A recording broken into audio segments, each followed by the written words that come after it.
When my first question, since we got to see very little of this alliance, when did the Ride or Die alliance start?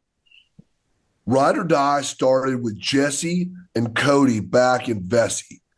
And when we got to the merge, and after we orchestrated that blindside on Ellie, which I orchestrated it, but we kind of worked together in that one. Mhm.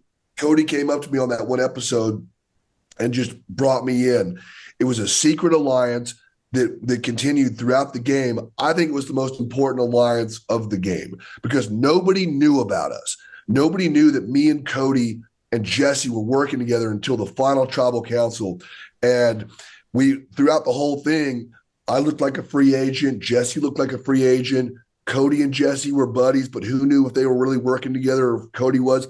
So we were able to get a lot of information, a lot of Nicole, and we were able to come back and then process it and make sure it was the right information and what to do about it. So the three of us were in Ride or Die right up until the end, and it was awesome. Yeah, I think fans, I think recently it was kind of apparent that other castaways weren't sure if Cody and Jesse were working together, which shows the audience is like, how are they missing this?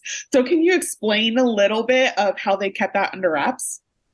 So I would only talk to Cody in the mornings. So when the sun would come up, as soon as the sun would come up, once it gets about, that high off the ocean, it gets hot. So we would immediately about 5:30 in the morning, we'd walk down the beach and me and Cody would do some stretches. And we would talk a little strategy real quickly, like 5 minutes. Like, hey, this is what I know. This is what Carla's doing. This is what Owen's doing. This is what Everett's doing. And then we would go do our beach swims.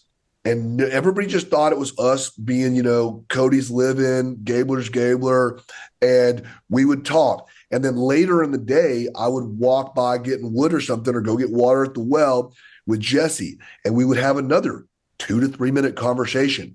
That's all we needed to do because I would talk to Cody in the morning, first thing to process last night, as well as my, throw out ideas for the day. And then I would circle back with Jesse late in the day before tribal. And we would get our ducks in a row. We never talked to each other open. We never three sat down like huddled up and no one had any idea. But when Jeff said, okay, it's time to vote, Gabler, I would go up and do exactly what Ride or Die was going to do. And, my strategy, excuse me, some of my favorite players were Rupert and Sandra. And Sandra's strategy was anyone but me, anytime. I took that and changed it a little bit. I said, any threat, anytime they're available will work for me. So we would have opportunities to take a shot at, say, Cass, and then Cass would be in the challenge beast that she turned out to be, would win a challenge. So it's like, okay, well, now Noelle's sitting here. And we're looking at that and going, we all love Noelle, but this is our opportunity. If we don't do it tonight, we may regret it. How And did you on and on is how we went.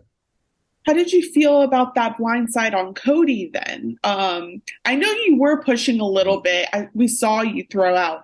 You and Cody kind of have a very similar game. You might want to get rid of him. But so you were like all for it, all you knew, or do you feel like you had any influence in that decision? Oh yeah, sure. I mean, it was Jesse's. So I planted some seeds, right, which you saw. And I planted a seed with Cass about Carla, a seed with Jesse about Cody. Got to plant some seeds. I was a little bit of a farmer in the back half of the game. But, if Cody would have played his idol, Carla would have gone home. I think at the last minute, you know, getting a little fancy because me and Owen and Jesse, put our acting hats on and we were like, oh, these guys, Cass was wearing the necklace, so she was totally immune. We're like, these two, Carla and Cody, we can't vote for them because they have their idols. There's just going to be, woe is me, Owen and Jesse, one of us. And that they got comfortable Mhm. and mistakes were made because it could have been the other way around and Carla could have gone home if Cody had played his idol. So while I was a one of the assassins on that attack, um, I was definitely had mixed feelings about it, and I don't know if I could have been as brazen as as Jesse was, because oh my God, I was just like, wow, So but brutal. hey, So that's why I watch Survivor. It's awesome. one of your more brutal moments was going after Ellie. Have you talked to Ellie since you won? I have. I talked to her for about an hour the other day. We just caught up for an hour. She's a delightful person, good friend. I love her. Um, but Survivor's built to bring paranoia and to break up relationships, right? That's the design. It's a game of attrition. So, when Mariah, when we lost our first challenge, it was brutal, and it was shocking because we were like we loved each other. Not on a camping trip, we're on Survivor, and I think even though Baca went on a 5-6 game, challenge streak winning, we after that we were so paranoid. I got tight with Sammy, Janine got tight with Ellie, Owen was somewhere in the middle, not far enough to get into the merge. I knew just from watching the show as well, I've got new people. They don't know me. They don't know anybody here. But when, Carla started bringing up, hey, we should start talking about some strategy, Ryan threw out the idea, hey, there's 7 of us. We could go to the final 7 together. But nobody really bought into that. So I just said, threw out the grenade. Well, Ellie went through my bag on day 3. That's something I won't forget. And I just kept eating. And everybody's like, oh my God, did that just happen? And we came back, and as a fan, Nicole, when a name comes out at merge, it's hard to unstick yourself from that name. And that's kind of what happened. And it was great too, because it gave me opportunity to work with James, with Cody and Jesse and others that I had not worked with. So for us to build trust on a vote the very first day of the merge was important to my game. You made some big feats. One is that you made history for being, I guess, the fastest to make fire. How fast was it? Because we didn't get that time. It was just over 3 minutes. So it was pretty quick. I don't know the exact time. I did ask them about it, but I don't know the exact time. But it was the fastest time in Survivor history, which was really cool. Nicole, to make fire is one thing. To make fire in front of Jeff with your life on the line is a whole nother box of tacos right there. How fast So were you when you did it for Cassidy? So I did it for Cassidy. I had to do it twice. She wanted me to audition twice. I told her, I go, Cass, I'm your Huckleberry. Put me up against anyone on this beach and I'll take them out. I was even calling her Khaleesi from, Game of Thrones. I go, Khaleesi, put me up against anyone you want, any of your rivals, I'll take them out. And, she thought about it. She had me audition a couple of times to make sure I could, talk is cheap, takes money to buy whiskey. And she wanted to make sure I could walk the walk as well as talk the talk. So once she was comfortable there, it was her decision to pick who she wanted. And obviously, Jesse, after that big move that he led, and orchestrated, he was a big target. And, at the end, so going in, Nicole, to that final challenge, I was 3 bowls away from winning that thing. And if I did, there was real chance that I was going to bring Jesse with me, and then I was going to go challenge Owen to make fire, and I would have been there with Cass, Jesse, and myself, Cass and Jesse instead of Owen and Cass.